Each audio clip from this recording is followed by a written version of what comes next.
नाशिकमधील शिवसेना उबाठा पक्षाच्या कार्यकर्त्यांना काय वाटतं जाणून घेतलं आमचे प्रतिनिधी लक्ष्मण घाटोळ यांनी।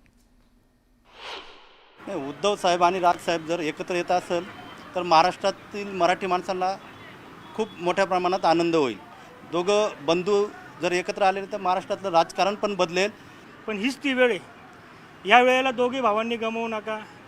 मराठी माणसासाठी शिवसैनिकांसाठी तुम्ही दोघांनी एकत्र यायला पाहिजे। याच्यापुढे येणारं उज्ज्वल भविष्य आपल्या महाराष्ट्रीय लोकांचं असेल आणि ठाकरे हा महाराष्ट्र ब्रँड आहे। तुम्ही दोघं एकत्र आले तर आमच्यासारख्या शिवसैनिकांना खूप मोठा दिलासा भेटेल, एक आधार भेटेल। दोघं भाऊ एकत्र येणं म्हणजे जो मराठी माणूस अर्धा फुटलेला आहे, काही मनसेकडे काम करतो, काही आता आमच्याबरोबर लहानचे मोठे झालो आणि काही आमच्या शिवसेनेमध्ये काम करतात, हे एकत्र येते आणि हे एकत्र ताकद आल्यानंतर मला नाही वाटत कोणाची मुंबई आमच्या हातातून घ्यायची। मनसे आणि शिवसेना हे दोन पक्ष एकत्र आल्यानंतर नक्कीच गद्दारांना गाडलं जाणार हे 100%। आणि राज साहेबांच्या रूपाने, उद्धव साहेबांच्या रूपाने महाराष्ट्राला एक नवीन दिशा मिळणार आहे, ते नक्की। हे दोघं एकत्र आल्यानंतर महाराष्ट्रामध्ये आमूलाग्र बदल होईल, कारण दोघांचे गुण वेगळे। दोघं एकत्र आल्यानंतर एक संपूर्ण बाळासाहेब तयार होतील आणि मराठी माणसाला इतका आनंद होईल का तळागाळातला शेवटचा मराठी माणसाला वाटेल का आम्हाला हेच हवं होतं, बाळासाहेबांना हेच हवं होतं। नाशिकमधले उबाठाचे कार्यकर्ते काय म्हणतायत ते आपण ऐकलं। आता मनसेचे नाशिकमधले कार्यकर्ते काय म्हणतायत, त्यांना काय वाटतं तेही बघूयात। दोन भाऊ जर एकत्र आले तर निश्चितच ह्या महाराष्ट्राला फायदा होणार आहे। आणि जर आपण विचार जर केला तर महाराष्ट्र नवनिर्माण सेनेचं संघटन आणि शिवसेनेचं उबाटा गटाचं संघटन हे तळागाळापर्यंत पोहोचलेलं आहे। तसं पाहिलं तर शिवसैनिक आणि महाराष्ट्र नवनिर्माण सेनेचे सैनिक पूर्वीपासून एकत्र काम केलेले आहेत आणि ह्या निमित्ताने जर ते सर्व एकत्र जर आले तर अजून काम करायला ग्रामीण भागामध्ये आणि जिल्ह्यामध्ये अतिशय उत्साहाचं वातावरण तयार होईल।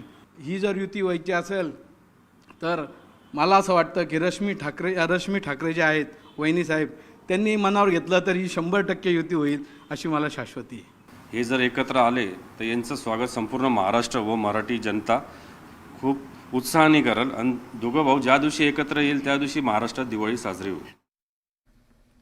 ठाकरे बंधू एकत्र येण्याच्या चर्चेवर नाशिकनंतर ठाण्यातले नागरिक काय म्हणतायत ते बघूयात। राज ठाकरे, उद्धव ठाकरे वेगवेगळे असल्यामुळे तर आता महाराष्ट्राचं सत्ता दुसऱ्यांच्या हातात जाते। नक्कीच यायला पाहिजे। महाराष्ट्राचं भवितव्य या दोघांच्याच हातामध्ये आहे। राज ठाकरे आणि उद्धव ठाकरे यायलाच पाहिजे ना, यायला पाहिजे। चांगलं आहे पण ते येणं कठीण वाटतं, एवढंच मला वाटतं। आले तर उत्तम। यायला पाहिजेत का मराठी माणसं? यायलाच पाहिजे, आपली मराठी माणसं आहेत ना सगळी एकत्र, तर ते यायला पाहिजेत, परंतु सध्या त्या लोकांचा विश्वास उडालेला आहे। हो, यायला पाहिजे। आता जे टाइम चाललाय आपला म्हणजे डिफरंट असं लँग्वेजसाठी, त्याच्यासाठी असं वाटतंय की दोघा भाऊला एकत्र यावायला पाहिजे आणि बीजेपीला थोडं त्यांचा हे दाखवायला पाहिजे। ठाकरे बंधू एकत्र येणं ही काळाची गरज आहे, कारण मराठी माणूस या लोंढ्यांमुळे हद्दपार होत चाललेला आहे आणि दोन्ही भाऊ राम लक्ष्मणासारखं काम करावं अशी तमाम मराठी जनतेची अपेक्षा आहे। काय सांगाल, एकत्र यायला पाहिजे? एकत्रच यायला पाहिजे। किती फायदा होईल का नाही होईल ते तो वेळ सांगेल, पण यायला पाहिजे। दोन्ही बंधू एकत्र आल्याच्या नंतर कधी फायदाच नाही। जर त्यांनी एकत्र काम केलं तर फायदाच होईल। महाराष्ट्राच्या हितासाठी दोन्ही ठाकरे बंधूंनी नक्कीच एकत्र यायला पाहिजे। ही अखंड महाराष्ट्राची इच्छा आहे। आले तर महाराष्ट्राला फायदा होईल, विकास होईल। फायदाच होईल, विकास होईल। हो, चांगलं नक्कीच होईल। मला तर वाटतं आमचे शिंदे साहेब आहेत ना, एकनाथ शिंदेजी साहेब, हे खूप भारी आहेत आणि हेच राहू दे असं वाटतं। ते भाऊ आहे, ते एका दुसऱ्याला समजून घेते, त्यांच्या नंतर आपल्या मराठी माणसासाठी काहीतरी करतील